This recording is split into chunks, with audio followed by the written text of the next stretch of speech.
Hi family! Ulam for tonight again. Ito, ano pa rin tayo, medyo may batches pa rin tayo. Kalderetang baka. Beef stew.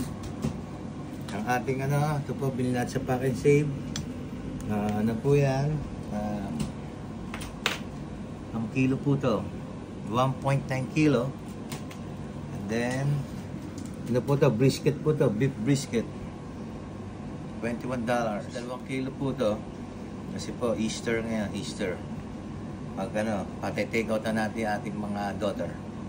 Tapos po, ito po ang ating ano, red bell pepper, bawang sibuyas, garlic onion, potato, carrots, dato puti soy sauce, yung pong ating diced kamatis, tapos magic syrup, pepper, ito pong ating tomato sauce, and canola oil. Ulam for tonight, kalderetang baka, in English, beef stew. Beef stew. Beef stew ba? Beef stew ba yun? Beef stew. Yeah. Alright, family guys. Ulam for tonight. Kalderetang baka. Beautiful. Ang magluluto ulit, family guys, si Eric.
Alright guys, ayan po.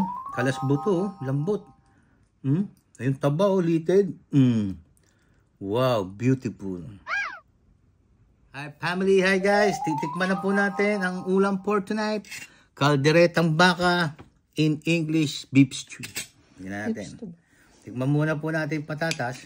Ayan po. Konting patis. Beautiful. Tikman po natin baka. Ay, lambot oh.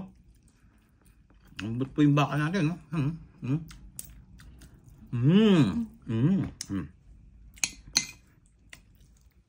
Wow. Ulam for tonight. Kalderetang baka. In English, beef stew with potato, carrots, and red bell pepper. Beautiful.